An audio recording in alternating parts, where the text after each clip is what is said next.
The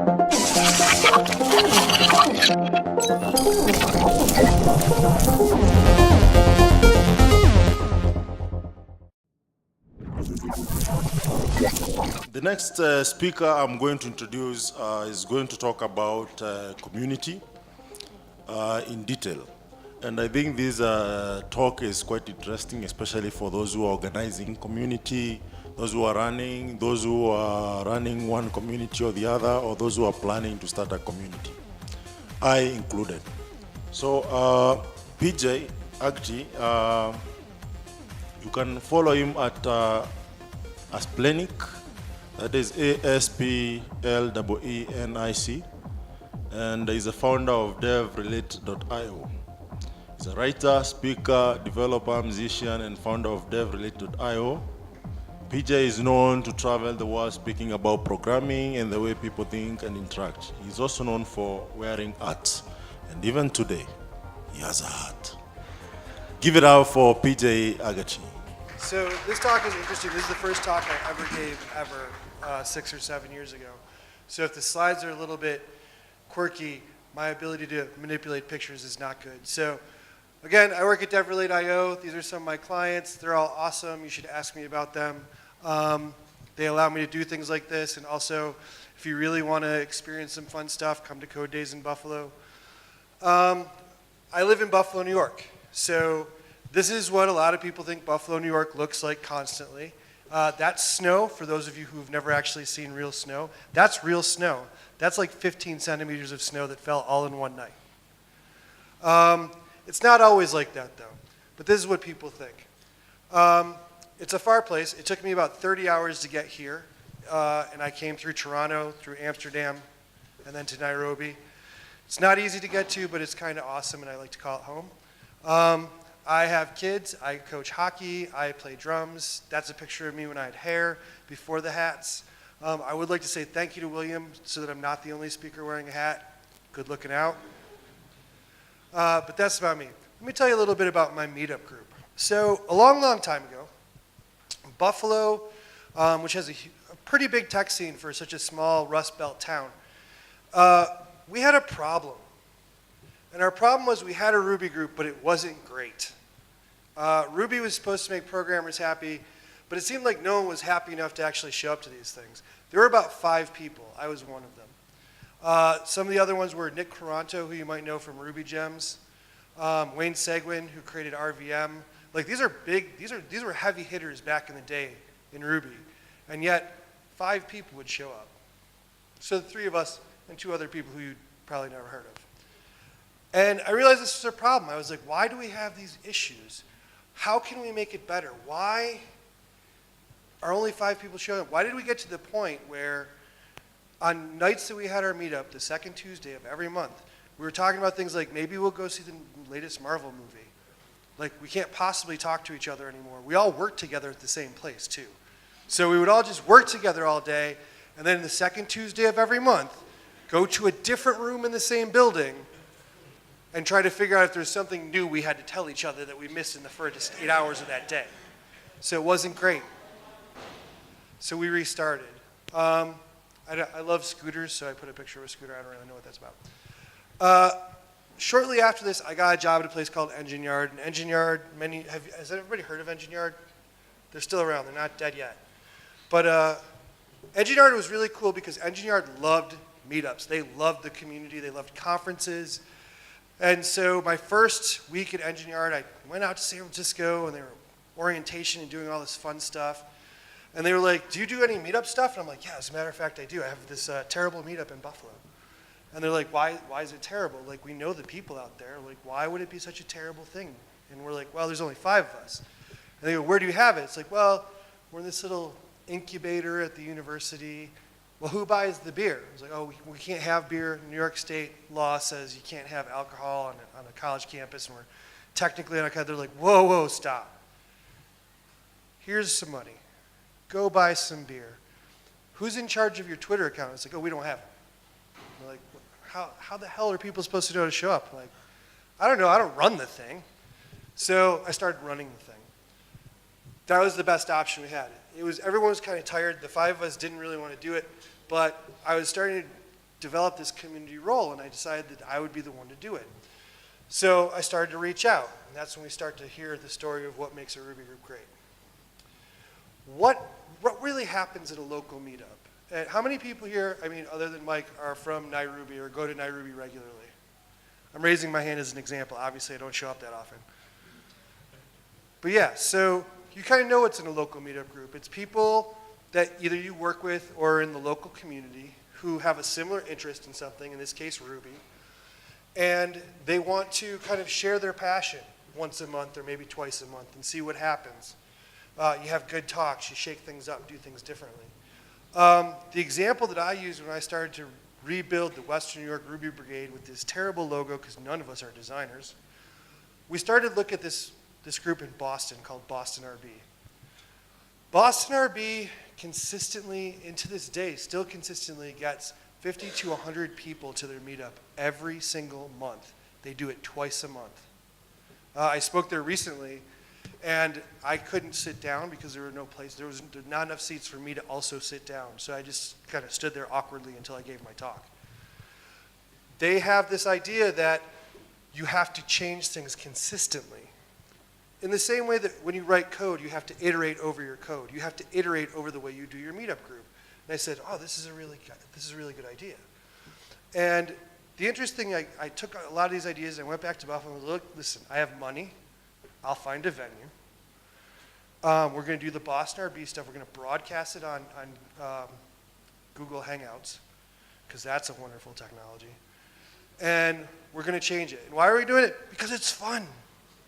It's fun to have a meetup. It's fun to get out of the house and talk to people and see what's going on. It's fun to not be in the same office for the meetup right 5 minutes after you finished working. But you'll notice there's kind of an unsmiley face here. It's actually not easy to run a meetup. It's actually quite difficult.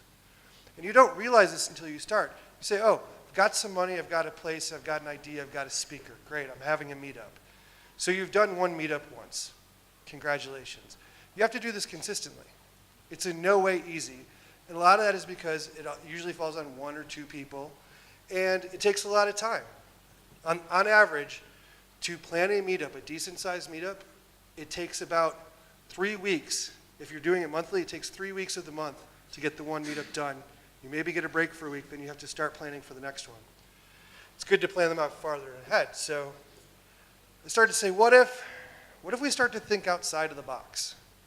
What if we start thinking about the way that we code and apply that to the way that we run meetups? So first, we have to look at how it is that we code. And we code in small steps. We do iterative development. It's a big part of the Ruby infrastructure. We say, all right, I'm going to build this gigantic thing. But in order to build this gigantic thing, I'm going to make a step, and I'm going to start with the authentication piece. Okay, so that works. Great. We can authenticate to absolutely nothing because I haven't built anything else yet. Now I'm going to build the e-commerce piece. Now I'm going to build this. And you know what? Now that I've built this, I realize I need to go back and fix some other things that I did earlier. And that's great. The other thing that you need to keep in mind is you don't do it yourself.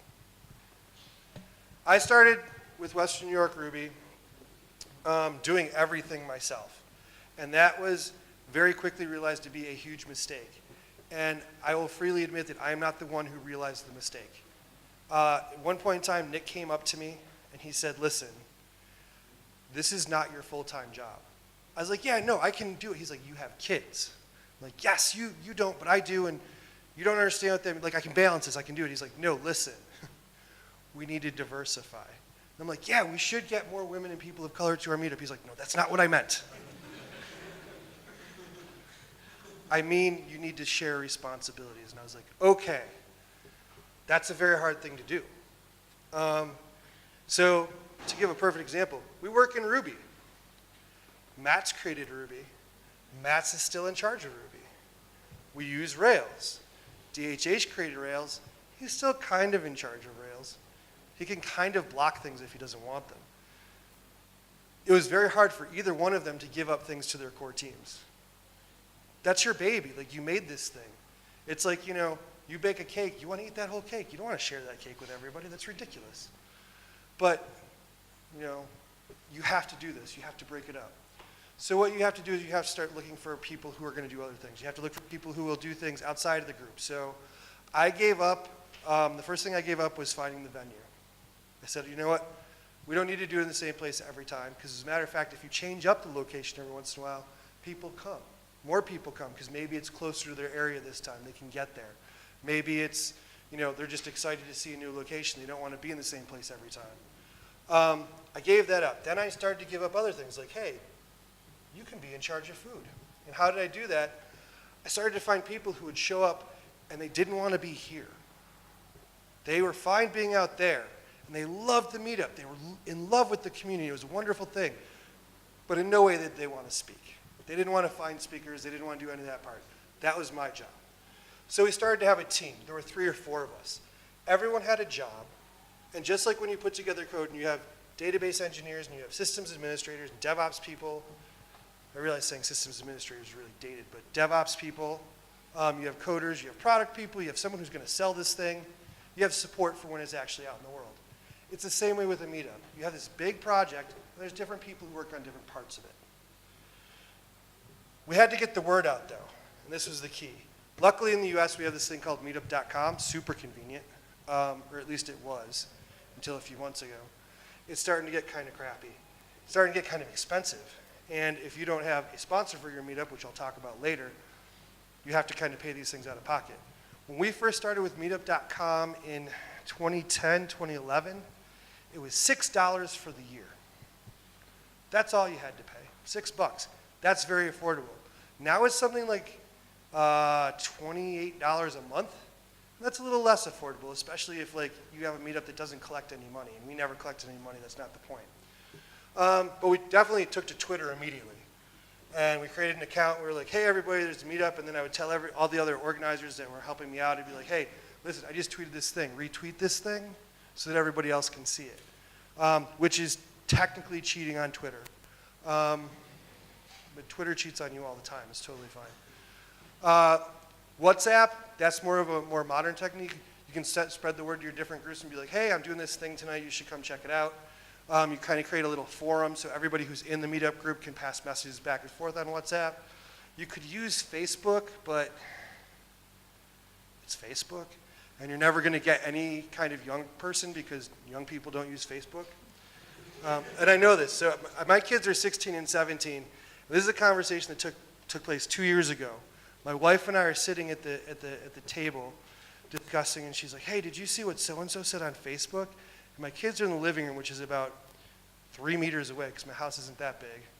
And my daughter says to my son, she goes, who uses Facebook?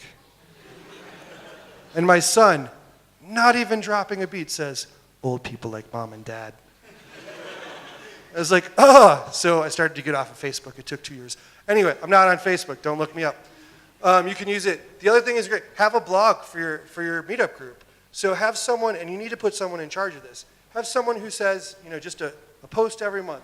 Here's what we did this month. Paul came and spoke at our meetup, and he talked about all this great stuff. And next month, Tim's going to be there, and he's going to talk about a bunch of great stuff. And you should be there. If you have any questions, here's how to contact us, and you have an email address and all that crap. And that's all wonderful. And the key thing is you get a focus. You start to get this pattern.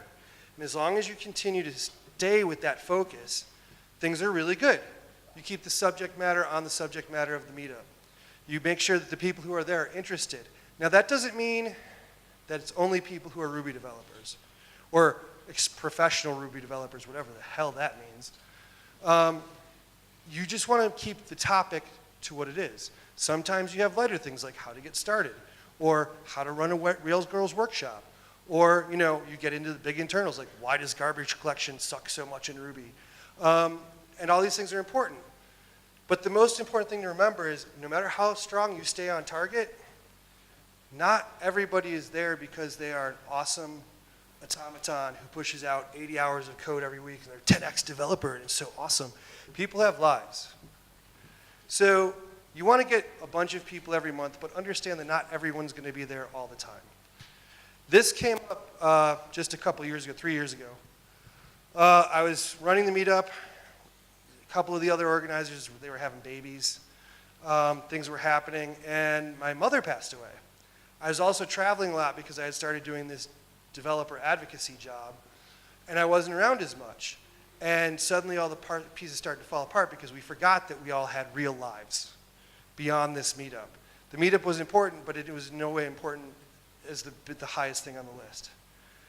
So there were a lot of things to keep in mind. People are human. We're not robots. You can't expect people to show up religiously every Tuesday, second Tuesday of the month. So there's a few don'ts to keep in mind. Don't exclude people. Originally, and I feel free admitting this, our meetup was 5 white dudes. We didn't mean for it to be 5 white dudes, it just kind of happened. We all kind of knew each other and it just kind of came into a thing. But one of the things that when we rebooted the meetup was like, listen, we've got to get other people. We've got to get people that look nothing like us. And the first way to do that is to do it with the speakers. You're not going to get anyone who looks different at your meetup if the speakers that you have are always bearded white guys in t-shirts wearing baseball caps. Otherwise, you're just going to get other bearded white guys in t-shirts wearing baseball caps. Or some don't wear baseball caps, that's cool too. You have to diversify in that way. Don't make it everybody who is like the super high level, I know everything about Ruby. You can't have Aaron Patterson speak at the meetup or someone on Aaron Patterson's level every single time. And we found this because we had Wayne, and Wayne lived right in our backyard, and he showed up every month. And he'd always be like, let me talk about this cool thing that I did with RVM. And fun fact, if you use RVM, RVM was not written in Ruby. It was written in Bash. And if you really want to hear about the internals of Bash, look up any talk that Wayne Segwin ever gave about RVM. It's not that it's not interesting, it's just that it's a little too in-depth, and if you're a beginner, you'd walk in the room and you'd be like, no idea what this guy's talking about, I'm out. And the other thing is don't be a jerk. We had to eject a couple people from our meetup group because they were being jerks. We had someone walk in, he was brand new, he was a student, freshman, was talking to one of the people and said, he's like, what are you studying? He's like, well, communications. He's like, what are you doing at a programming meetup? And I was like, dude. And he didn't even say it that nicely. There were many more explicatives that happened in that conversation that I've deleted. But the point is, be nice to people, accept them, bring them in, welcome them to your community, just like you'd welcome them to your home. And that's where we start with our do's. Yay, super smiley face. Do incorporate students. Obviously, we get that because I'm going to guess that Sam is a student because you're not old enough to be anything else but a student. I'm sorry. And maybe that's ageist. I'm old enough to almost be retired. But bring in students. These are the people that we're teaching to replace us in our jobs eventually. So they have to learn how bad we're doing or how well we're doing and look at what's going on. Bring in experienced programmers from other disciplines. One of the biggest successes we had was bringing in a speaker who talked about the lean technique as it applied to Toyota. He was an engineer, like a physical engineer. He built helicopter blades. That's what he did for a living, for Boeing. So we don't know anything. We're Ruby programmers. What the hell do we know about helicopter blades? But we learned a hell of a lot about how to build a thing from this person. It's all about fresh perspectives and getting different topics, getting different things so that you're mixing it up. Like you're still talking about Ruby or things related to Ruby or things related to programming, but it's not always like, here's Ruby, here's this, here's that. Let's talk about what's new in Rails 5 again. So one of the things that we started to do to kind of open up is we did talks that had nothing to do with literal programming languages. They were about techniques like lean, like agile, the concepts of DevOps, things like that. How to build, we had talks about Chaos Monkey back when that was like a brand new thing out of Netflix and we never heard of it before. We had people talking about how coding is a craft. It's a creative thing that we do. It's like writing a book or writing a story. You don't just sit down there and code exactly things the way they should go by the book. If you did, every single application would be exactly the same. So talk about how we work hard. Have some high-level talks that are about like the very basic things, getting started and getting motivated and how to deal with burnout and stuff like that. These talks are important because, again, there's so much more to us than just programming every single day or every single week for 80 hours. Then there's other steps you can take. Everything we've talked about thus far is what you can do at the local level. How do you make your meetup great? How do you make it better if you already have a good meetup?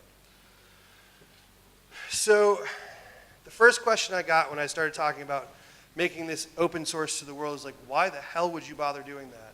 Like, you have a happy little meetup. Deal with your happy little meetup. Enjoy your happy little meetup. Keep it your happy little meetup. And that wasn't good enough for me. The one thing I had learned about being an open source developer was it's always about giving back. I worked at a company that was using an open source technology that had made a lot of money out of using that open source technology. And yeah, we gave back financially, and that's cool. But one of the things that we also did was use all the meetups that we sponsored and could sponsor to give back in code, give back in lessons learned, give back in anything that we could think. And it was pretty cool. And we started to see that as we did that on a local level, other people were catching on. In the same way that I had based what we had done on Boston RB, people started to look at what Western New York Ruby was doing, and they said, this is good. We can do this. So we started to see things branch out, and it got pretty exciting. So we started to change things up a lot, both local and kind of in our region. We started to do cross-group projects. And what that meant was we would pick up some sort of issue, some open source issue, like a problem with security on Ruby gems. And we would get in touch with the people in Toronto, which is not too far from where I live, and the people in Rochester, which is a city not too far from Buffalo, and the people in Erie, and we'd say, hey, what do you say we take our meetups, because we all do it on the second Tuesday of the month. No one knows why that happened, but that's what happened. For some reason, on the East Coast of the US, every meetup, second Tuesday of the month. And instead of having a speaker, we'll all get online, we'll jump on like a Google Hangout, and we'll try to fix this bug. And we'll make it a little competition, we'll see who gets done, who has the most elegant solution, who has the least amount of code written, we'll play code golf, we'll figure it out. And we made friends in these other groups, and that was awesome. So then we started having like these regional social meetups where we'd be like, hey, so we do our meetup on the second Tuesday of the month. What do you say on the fourth Tuesday of the month? We all get together in one location and see how everything turned out. And that was great. Met a lot of people. Some people started coming to Buffalo to our meetup. We started sending other people to other things. We got some guest speakers. The first time we did that, we had no idea how to bring someone from Pittsburgh, which is a city about 4 hours from Buffalo, to Buffalo. And we learned about buses and paying for them. We also started doing the web broadcasts on Google Hangouts. We did an awesome one where Jim Wyrick was speaking at Boston RB, and Nick Quaranto was speaking at Western New York Ruby. And we managed to transfer this on Google Hangouts, and it wasn't perfect because the camera that they were using in Boston, someone knocked it over, so we watched a lot of Jim's legs and not a lot of Jim's slides. But the point got across. So it was really cool. We were able to kind of have this cross-country meetup. Like, those cities aren't close to each other. I have to fly to Boston. It's far away. But it was neat that we were able to do this with the technology that we had. So then we started to say, all right, what else we could do? Like, everything we've done is still within the Ruby community. So we started to do joint meetups. And when I suggested this, everyone thought I was insane. You want to actually do a meetup where there's 4 speakers, 2 Ruby and 2 PHP? Are you nuts? And I was like, no, guys, trust me on this one. And they kind of did. They kind of didn't, but they kind of did. And it went really well. We learned a lot about, what is it called? Symfony, which is a framework that's very similar to Rails. They learned a lot about testing, which was at the time something that PHP people really didn't do at all. And we had this great sharing of knowledge. It was wonderful.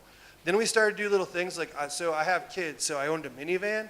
So like every once in a while, we'd all get in the minivan and go to another meetup and like check it out. We'd have group members at regional conferences because we'd always be like, hey, listen, we're a very small meetup. Can you give us free tickets to your conference? Like every once in a while, they'd say, yeah. And we'd be like, cool. And we'd pick someone, usually the newest person in the meetup, and we'd be like, hey, this is a cool opportunity. Why don't you go to Atlanta, Georgia, and go see RailsConf? And they'd be like, wow, that's awesome. I can't believe you did this. And it's like, yeah, I know, we're really awesome. And it was all about building community, and we'd send people to different things, and they'd come back and do a little talk report on what they found in the world. And we started to see more and more of this. We started to do community outreach. We started to build different things. We started to incorporate students, and originally it was just university students, people who were old enough to be there if we had beer. Then we started to realize that there was a whole underbelly to that. There were 18 and under kids who were totally unserved by what we were doing. So we got the kids involved. So this is an awesome picture from a few years ago. This is when Engineer had an office in Buffalo. But that weird kid in the striped shirt, that's my son. The little girl who's obviously posing more than anyone else in the photo, that's my daughter. If you want to see more of my daughter, she actually organized this. This is the Western New York Kids Coder Dojo. If you want to get kids involved, look at coderdojo.org, and it'll tell you exactly what you need to do. It's a lot like Rails Girls or a lot of those other programs, but it's specifically geared towards having professional programmers help kids learn to program. And it's awesome. It was actually started by a guy, he began it when he was 14 years old because he wanted to learn how to code, and he didn't know how, so he started a whole organization. He's now 28 and the head of a global organization that does this. If you want to learn more about my daughter and how awesome she is, she got into coding when she was 10. At 11, she keynoted RubyConf in Miami, Florida. I've never keynoted RubyConf. This is my job. I travel around talking everywhere. This little girl, but I digress. There's a video of it online. She's incredibly cute. So she's 16, kind of a pain in the butt, but that's a whole other story. So Kid Coderdojo is awesome. We had kids using Ruby to build robots and make them fly around the room. We had kids building games. We had a whole Ruby Warrior competition, which if you've never seen Ruby Warrior, Google it. It's really a lot of fun, and it's a great way to get people who have never touched Ruby and never really thought about how to program to play a game to learn how to do it. The amazing thing about Ruby Warrior 2, you don't have to install anything. It's all browser-based. What else can you do? So I mentioned that we had beer, and I mentioned that we enjoyed drinks, and I mentioned that Nick Quaranto was there. And sometimes Nick and I would hang out after the meetup, and maybe we'd have a few extra, and then we'd find someone to drive us home. But the one night we were like, cool, what if we had this thing where you could come and you could do whatever you wanted? And I'm like, Nick, tell me more. He's like, so like we have a project, and like everybody's involved in the project. I'm like, cool. I call that work. He's like, no, not like work, like it's for fun. And I'm like, okay, cool. And there was a guy who had come to the meetup. He had been there a few times. And he was like, I do .NET. How could I get involved? So we came up with this idea called OpenHack. And the idea behind OpenHack is at the first OpenHack meeting, everyone writes down an idea, some little applet, some little application that you could write simply in just about any language. Like it's not really specific to language.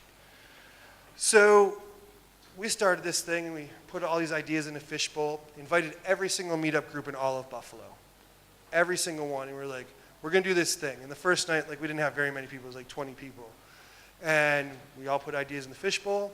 We picked one out, and we said, okay, this is what we're going to do. We're going to figure out how to use a wireless printer to print out code every time you push to your GitHub repo. Like, no one needs this. This is not an application anyone in the world needs, but it's fun. Let's see if we could do it. We had .NET developers, PHP developers, Ruby developers, Perl developers, and one weird guy who did COBOL. We come in all flavors, and everyone was welcome. And this was cool. So we do this like once a month on the off Tuesday that we weren't having our meetup. And then all of a sudden, I was still working at Engineer at the time, this blog post comes out entitled, "The Top 10 Open Hacks in the World." And I'm like, call up Nick, and I'm like, are you seeing this shit? He's like, what? I'm like, there's a top 10 open hacks in all of the world. I thought it was just us. He's like, yeah, well, I mean, we pushed the idea as an open project up to GitHub. It might have taken off. I was like, yeah, we're not even in the top 10. I'm like, yeah, well, we need to do better, apparently. So yeah, we found out there were open hacks in Austin, Texas, New York City, Belgium, Netherlands. There was one here in Nairobi for a little while. And it was amazing, this idea had taken off. We'd really given this whole global idea on the off conversation that we had at a meetup, and it was awesome. So we tried to figure out what the next step was, which was, of course, to do our own conference. We did Nickel City Ruby for 2 years. Then we took a break. Then Johnny Wynn, who is supposed to be here and is not, so feel free to tweet Johnny Wynn Why aren't you in Nairobi? You're a loser. We decided that we'd see if just the two of us could do conferences, so we created 2 conferences, one called Elixir Days, which is obviously focused on Elixir, then one called Code Days, which is about polyglot programming, design, and DevOps all under one roof. And that's kind of the idea. And I think this is kind of how RubyConf Kenya got started. There was a meetup group, and you grew it into your own conference, and that's the amazing thing. What else? Things I should probably mention. Sponsors.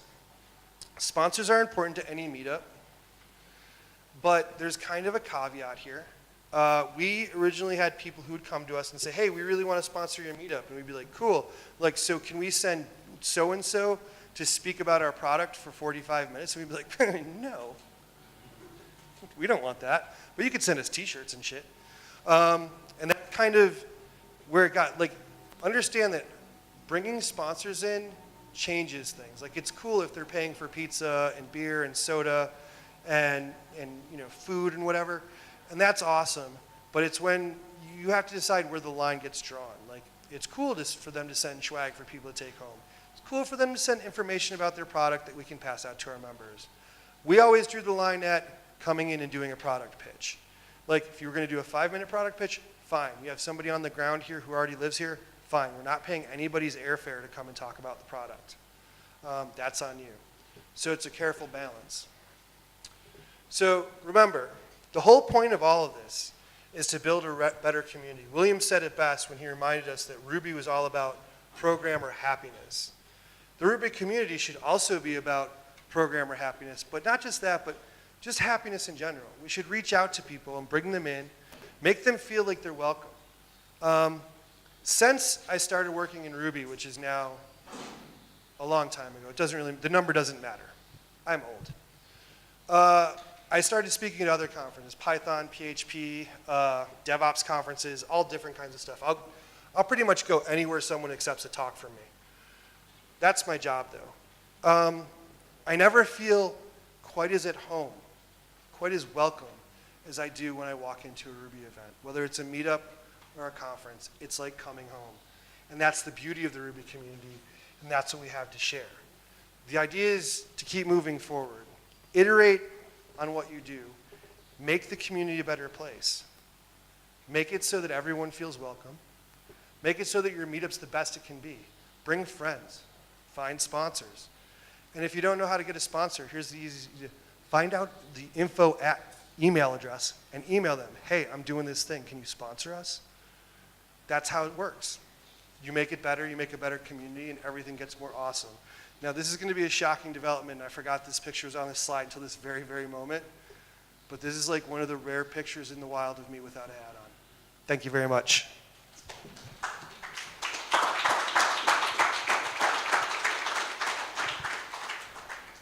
I know that was very anecdotal and story-led, but does anyone have...